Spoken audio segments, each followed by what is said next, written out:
La nuit est censée être un sanctuaire de paix, un moment de repos absolu pour le corps et l'esprit.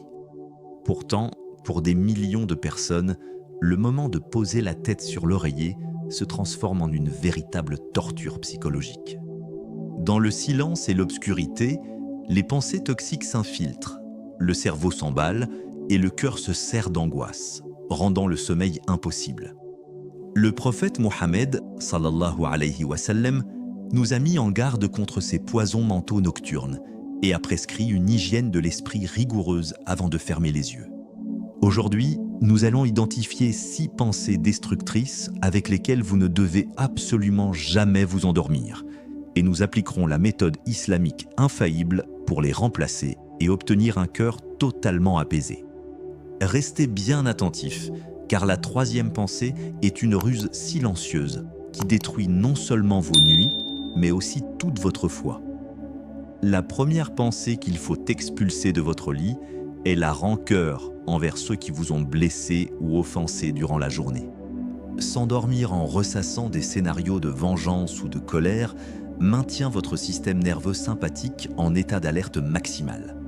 Votre cerveau continue de sécréter de l'adrénaline et du cortisol dans le sang, ce qui accélère votre rythme cardiaque, tend vos muscles et bloque totalement l'accès au sommeil profond et réparateur.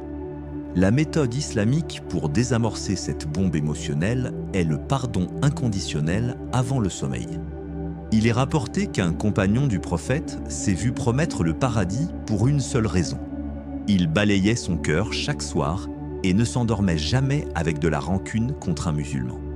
En décidant consciemment de pardonner pour l'amour d'Allah, vous coupez le lien toxique qui vous relie à votre offenseur. Cette libération émotionnelle fait chuter votre tension artérielle, détend vos mâchoires crispées et plonge votre corps dans un état de relaxation immédiate. La 2e pensée destructrice est l'inquiétude obsessionnelle pour les événements du lendemain. La peur d'un examen médical, les problèmes financiers ou l'avenir de vos enfants. S'endormir en essayant de résoudre les problèmes de demain dans sa tête est une illusion de contrôle qui épuise l'esprit. Cette projection anxieuse dans le futur vole la bénédiction de la nuit présente et vous laisse vider d'énergie avant même que le soleil ne se lève.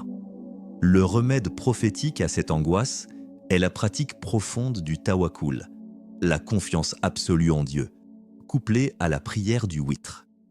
Accomplir le witr avant de dormir est le symbole spirituel que vous avez clôturé votre journée et que vous remettez les clés de votre vie à celui qui gère l'univers. En récitant le verset du trône, Ayatul Kursi, vous demandez la protection du vivant qui ne dort jamais. Vous pouvez alors fermer les yeux avec la certitude réconfortante que vos fardeaux sont désormais portés par une force infiniment sage et miséricordieuse. La 3e pensée, extrêmement dangereuse, est la rumination des erreurs passées, accompagnée du fameux « si seulement j'avais fait ceci ou cela ».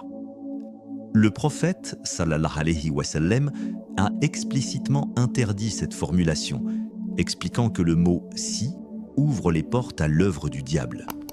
Ce regret amer vous emprisonne dans une réalité alternative qui n'existe pas, créant un sentiment de dépression, de culpabilité et d'échec total, qui ronge littéralement votre vitalité. La méthode islamique pour anéantir ce regret est l'acceptation pacifique du décret divin, El-Qadar. La sunna nous ordonne de dire dans ces moments « Qaddarallahu wa ma sha'a fa'al ». Allah a décrété et il a fait ce qu'il a voulu. Cette formule magique recalibre instantanément votre cerveau. Elle vous rappelle que votre passé ne pouvait pas se dérouler autrement, car il fait partie d'un plan divin parfait visant à vous éduquer. Ce lâcher-prise cognitif stoppe net la spirale de la dépression nocturne et vous ramène à la paix du moment présent. La 4e pensée toxique est le sentiment d'être impardonnable, ce poids étouffant de la culpabilité pour les péchés commis dans le passé ou la journée même. Satan utilise l'obscurité et le silence de la nuit pour amplifier vos fautes et vous faire désespérer de la miséricorde d'Allah.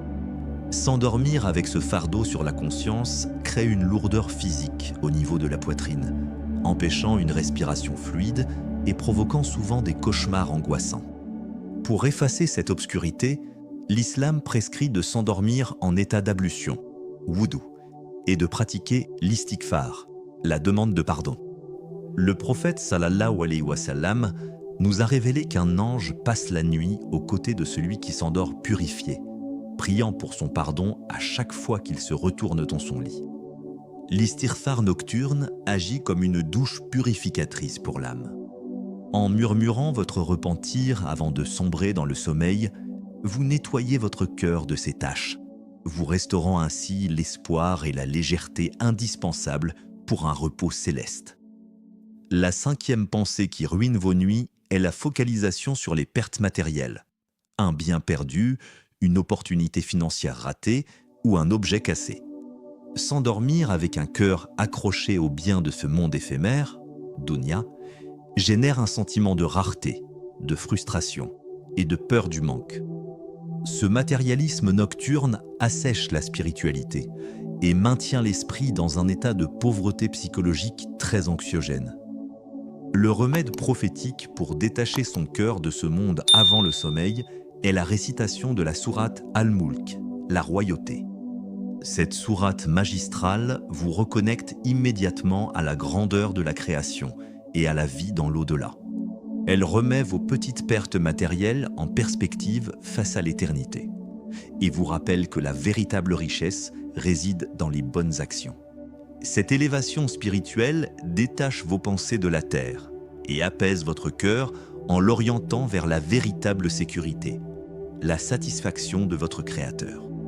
Enfin, la sixième pensée qui détruit le repos des personnes âgées est le sentiment profond de solitude et d'abandon, particulièrement amplifié par le silence de la nuit. L'absence de la famille, le deuil ou la maladie peuvent donner l'impression terrible que l'on doit affronter la nuit et la vie totalement seul. Cette tristesse viscérale provoque une accélération du vieillissement et éteint complètement l'éclat du visage. La psychologie islamique soigne ce mal par le concept de maïya, l'accompagnement divin. Le croyant sait pertinemment qu'au dernier tiers de la nuit, Allah descend au ciel le plus proche pour répondre à ceux qui l'invoquent. Vous n'êtes jamais seul. En murmurant les noms d'Allah, particulièrement Al-Wadoud, le tout-aimant, ou Al-Qarib, le très proche, vous enveloppez votre esprit de la présence divine la plus douce et la plus rassurante qui soit. Votre lit vide devient le lieu privilégié de l'intimité avec le roi des rois. Un cœur purifié de ces 6 pensées toxiques est un cœur prêt à recevoir la miséricorde du sommeil divin. L'islam n'est pas seulement une religion de rituels, c'est une véritable science du bien-être et de la paix intérieure. Abonnez-vous à notre chaîne pour continuer d'explorer ces trésors inestimables, laissez un j'aime pour soutenir ce contenu de valeur et partagez cette vidéo avec tous ceux qui luttent pour trouver le sommeil. Que la paix, le pardon et la lumière d'Allah veillent sur vous cette nuit et toutes celles à venir.